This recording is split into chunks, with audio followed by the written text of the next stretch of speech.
Hello students, कैसे हैं आप सभी। होप आप सभी सेफ़ होंगे और अच्छे से स्टडी कर रहे होंगे। लास्ट क्लास में हमने देखा था बेसिक इलेक्ट्रिसिटी की डिफिनीशन, इलेक्ट्रिसिटी क्या होता है, कंपोनेंट क्या होते हैं और सर्किट डायग्राम देखा था। आज हम उसे एक कदम आगे चलेंगे, वन स्टेप आगे, और देखेंगे कि ओम्स लॉ क्या होते हैं, रेजिस्टेंस क्या होता है एंड रेजिस्टिविटी क्या होती है। लास्ट क्लास में हमने देखा था यदि वाटर फ्लो हो रहा है तो बेसिक चीज़ क्या उसके पीछे वर्क करती है, प्रेशर।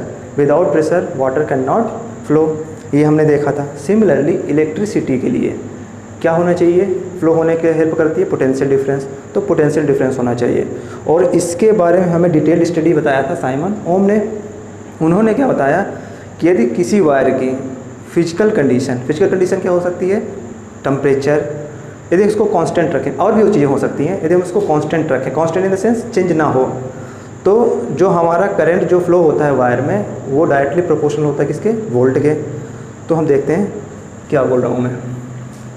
तो आज का हमारा टॉपिक जो है ओम्स लॉ। क्या बोला इन्होंने, it states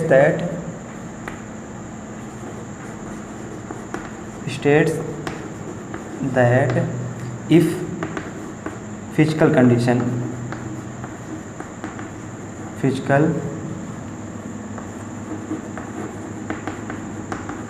conditions that is temperature etcetera, और भी चीज़ें हो सकती हैं, टेम्परेचर रिमेन्स कांस्टेंट का मतलब चेंज ना हो उसका, then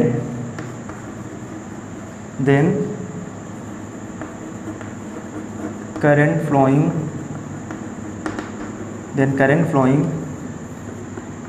in the conductor is directly proportional to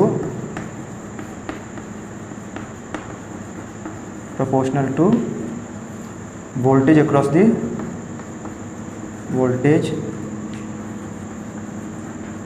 across the ends। ये उन्होंने बताया, क्या बताया कि यदि किसी वायर का चेंजेस ना हो, मतलब टेम्परेचर ना हो, ह्यूमिडिटी ना हो, कुछ भी चेंज ना हो, कांस्टेंट रहे, एक नॉर्मल टेम्परेचर है, रूम टेम्परेचर है, तो उस कंडीशन में क्या होगा, जो हमारा वायर में करंट फ्लो होता है वो डायरेक्टली प्रोपोर्शनल किसके होता है, वोल्टेज के। What I am trying to say, I is directly proportional to V। ये मैं लिखा, यही चीज़ लिखा है मैंने। इसको कैसे लिख सकते हैं, इसको ऐसे भी लिख सकते हैं, V is directly proportional to I, ठीक है। तो V equals to R I। Proportionality हटाने के लिए हम एक कांस्टेंट लेके आते हैं, यहाँ पे प्रोपोर्शनलिटी कांस्टेंट क्या है, R। This is called Ohm's law. क्या है ये, ओम्स लॉ है, where R is proportionality constant,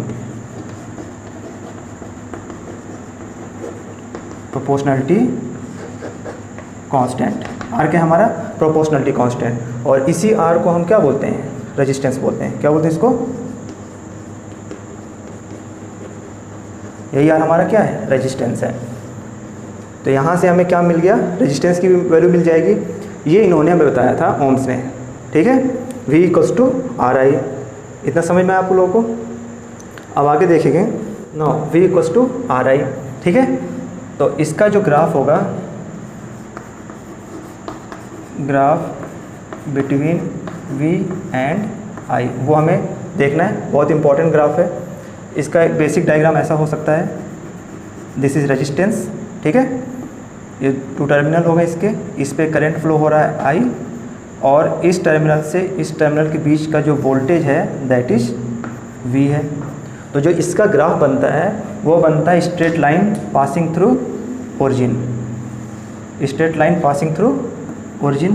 इस एक्स एक्सिस में लेंगे V और वाई एक्सिस में लेंगे I। Straight line passing through origin making 45 degree angle with the x axis, something like that, ठीक। तो ये हमारे ग्राफ होगा किसका, V एंड I का। ये हमें ग्राफ कहाँ से मिला, तो यहाँ पे आपका ये सिलेबस में नहीं है लेकिन 11th क्लास में है। ये आया है हमें from equation of straight line. Straight line क्या होती है? Equation of straight line, equation of straight line होती है y = mx + c where m is the slope. ठीक है, और ये ऐसी स्ट्रेट लाइन का इक्वेशन है जिसका ग्राफ ओरिजिन से पास होता है। This is origin. ठीक, होप इन आपको समझ में आया होगा। ठीक है, now from this equation we can also write like this.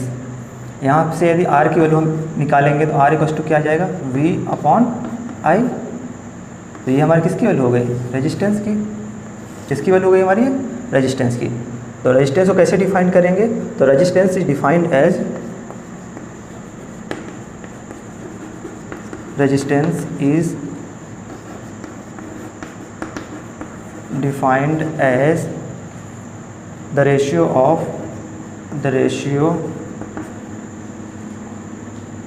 between voltage across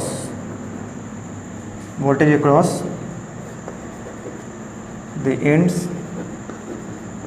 to the current flowing in the conductor, current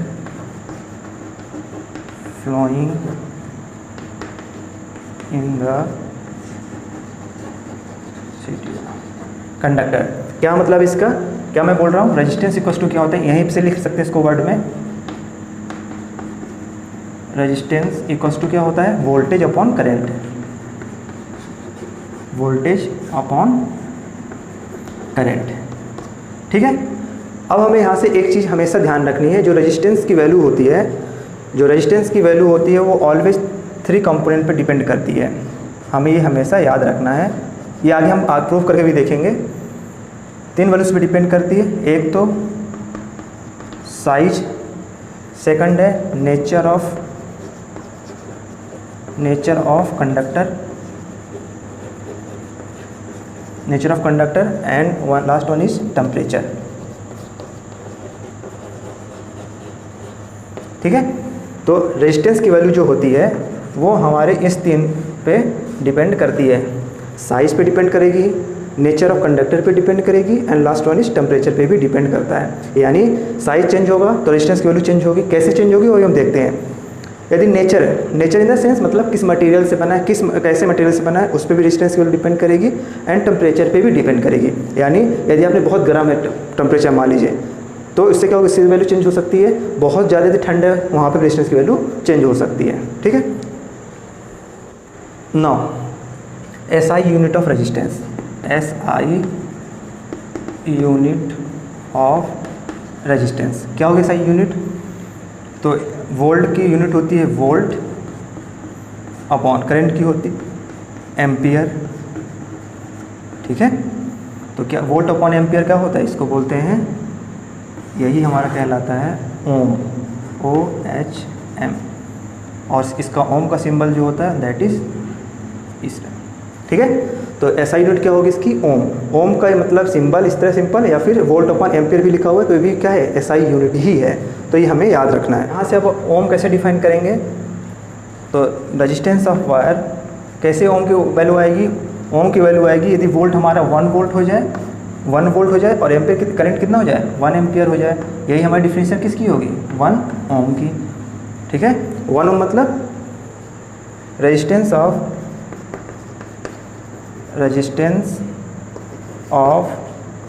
conductor is said to be 1 ohm if 1 ampere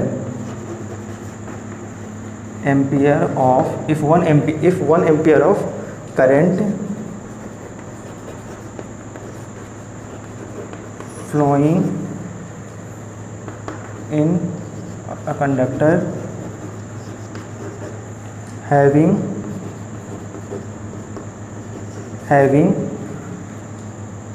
1 volt potential difference having 1 volt potential difference across its end it's ends. ये हमारी definition किसकी होगी? ओम की। ये definition आती है, हमें ये ध्यान रखना है कि कभी कभी आ जाता है कि डिफाइन ओम। ओम क्या डिफाइन करेंगे? ओम का डिफिनीशन ये है कि यदि किसी वायर में 1 एम्पेयर करंट फ्लो हो रहा है, कब 1 एम्पेयर फ्लो हो रहा है? जब उसके इंड का पोटेंशियल डिफरेंस कितना हो? 1 वोल्ट हो। इसी को हम क्या बोलते हैं? 1 ओम। हो कितना समझ में आया होगा आपको? Now factors affecting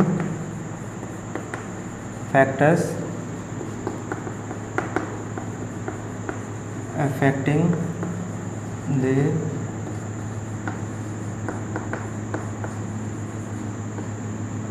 resistance of conductor। अब हमें देखना है कि ऐसे कौन कौन से फैक्टर हैं जो कंडक्टर को क्या करते हैं? अफेक्ट करते हैं। मैंने भी जस्ट पहले बताया, साइज हो सकता है, नेचर हो सकता है, और क्या हो सकता है? टेम्परेचर। तो सबसे पहला क्या होगा? साइज होगा। ठीक, साइज से कैसे मतलब है? एग्जांपल समझिए आप।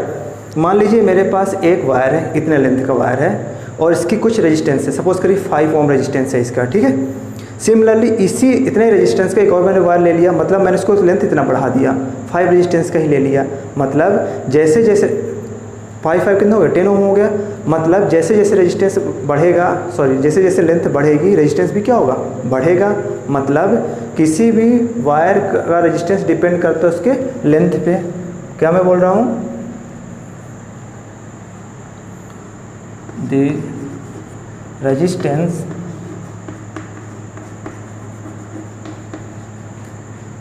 Of wire is directly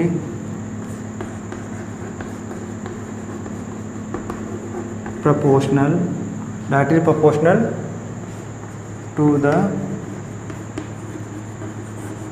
length of wire। समझ में आया आपको?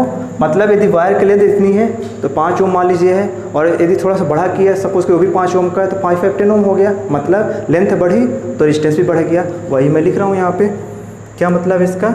रेजिस्टेंस जो होता है वो डायरेक्टली प्रोपोर्शनल किसके होता है? लेंथ के। This is our first equation. ठीक, नाउ सेकंड क्या है? Area of cross section. तो फर्स्ट ऑफ ऑल तो ये देखते हैं क्रॉस सेक्शन होता क्या है। क्रॉस सेक्शन क्या होता है? सपोज करिए ये वायर है, ठीक है, जो किस शेप पे है? सिलेंड्रिकल शेप में है, और इसका जो ये वाला पोर्शन होता है इसको बोलते हैं cross section.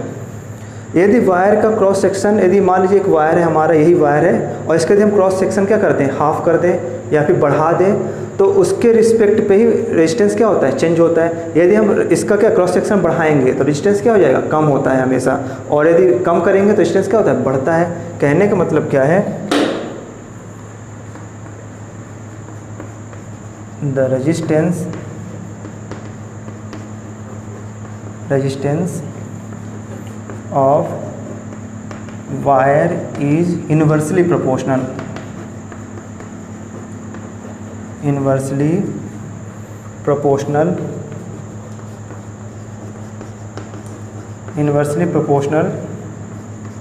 to the area of cross section of wire। Cross section of wire.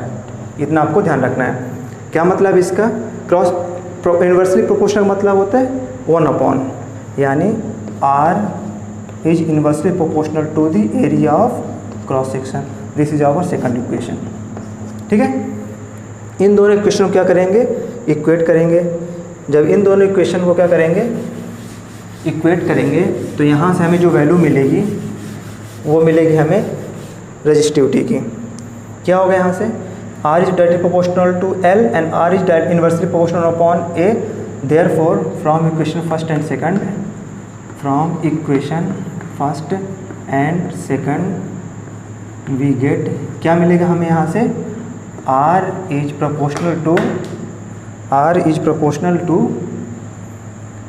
L upon A। ठीक है, हमें यहाँ से प्रोपोर्शनलिटी हटानी है। जब प्रोपोर्शनलिटी हटाएंगे तो यहाँ पे जो आएगा प्रोपोर्शनलिटी कांस्टेंट, वो आएगा रो L अपॉन A। ठीक है, इतना समझ में आप लोगों को। यहाँ पे रो क्या है, this rho is known as resistivity of the wire और स्पेसिफिक रेजिस्टेंस। क्या कहलाता है ये rho? Rho is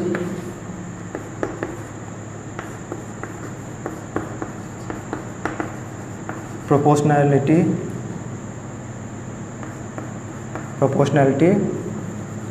constant called, क्या बोलेंगे इसको, रेजिस्टिविटी, और इसी को ही बोलते हैं स्पेसिफिक रेजिस्टेंस।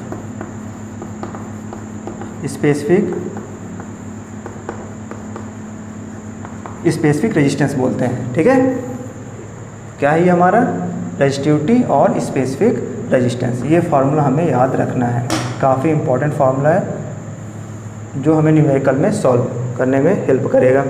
इसकी यूनिट क्या हो सकती है, यूनिट देखेंगे तो यूनिट फाइंड करने के लिए रो को इंटरचेंज करेंगे, तो यहाँ से a इधर मल्टीप्लाई हो जाएगा, तो यहाँ से आ जाएगा a into R upon L equals to rho, या फिर इसको इंटरचेंज कर लेंगे तो ये हो जाएगा rho equals to R into A upon L.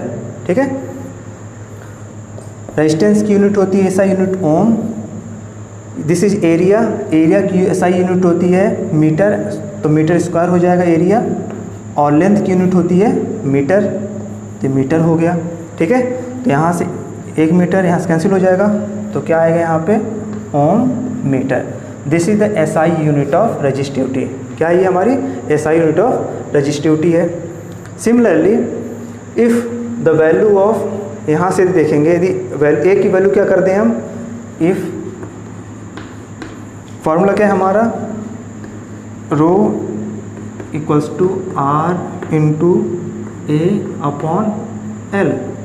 तो यहाँ पे यदि ए की वैल्यू क्या कर दें, इफ़ ए इक्वल्स टू 1 हो जाए, 1 मीटर स्क्वायर, और एल कितना हो जाए हमारा 1 मीटर हो जाए, इसकी वैल्यू 1 हो जाए, इसकी वैल्यू 1 हो जाए, तो 1 1 क्या हो जाएगा, कैंसिल आउट, तो रो इक्वल्स टू कितना आ जाएगा ए, यानी resistivity sorry rho equals to हो जाएगा आर, यानी if the area cross section is 1 metre square and the length of the wire is 1 metre, then resistivity is equals to the resistance of the wire.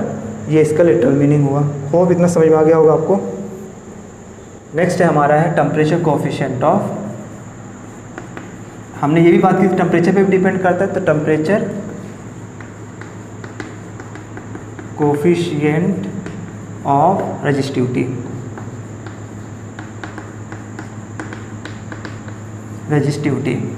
That is, इसको alpha से represent करते हैं temperature coefficient को।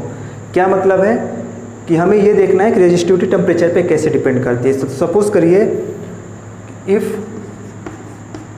Eight T1 degree Celsius temperature पे जो resistivity हमारी है वो है रो 1, मतलब सपोज करिए 10 डिग्री टेम्परेचर है तो इसकी कोई रेजिस्टिविटी है। सिमिलरली टेम्परेचर मान लीजिए चेंज हुआ, टेम्परेचर चेंज मान लीजिए हुआ T2 हो गया, और इस टेम्परेचर पे हमारी जो रेजिस्टिविटी है वो है रो 2, मतलब यदि मान लीजिए पहले 5 था अब 10 हो गया है तो रो की वैल्यू भी चेंज हो जाएगी, मतलब क्या हो जाएगा यहाँ से, तो यहाँ से जो रेजिस्टिविटी की वैल्यू आती है, टेम्परेचर कोएफिशिएंट इक्वल्स टू आएगा रो 2 minus rho 1 upon rho 1 into T2 minus T1।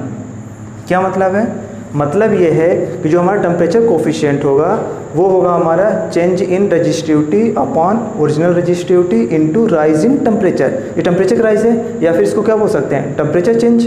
क्या मतलब इसका, रेजिस्टिविटी का मतलब क्या है यहाँ से चेंज, टेम्परेचर कोएफिशिएंट क्या मतलब है, चेंज इन रेजिस्टिविटी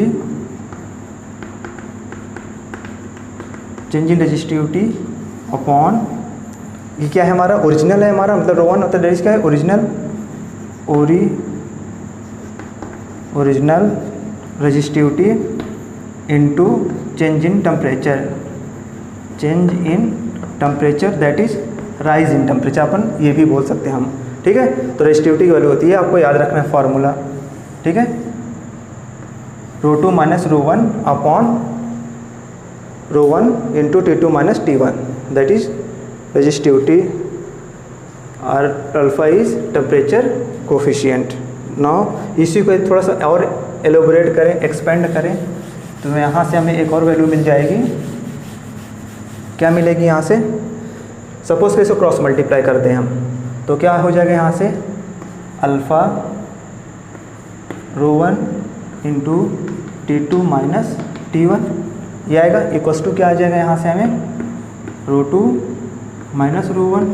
ठीक है, इस रो वन को इस लेफ्ट साइड में शिफ्ट करेंगे, तो यहाँ से क्या हो जाएगा?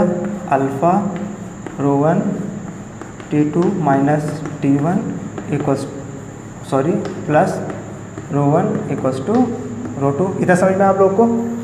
इसको अरेंज कर लेंगे। यहाँ से क्या कॉमन है हमारा, या फिर इसको और थोड़ा सिंपल करने के लिए ऐसा समझिए, रो वन को इस तरफ लिख लो, rho one plus alpha rho one T2 minus T1 equals to rho two. इतना समझ में आया आपको? देखिए अब यहाँ से एक फार्मूला और आ जाएगा हमें। क्या आ जाएगा? यहाँ पे भी रो वन है, यहाँ पे भी रो वन है, तो कॉमन क्या है यहाँ पे?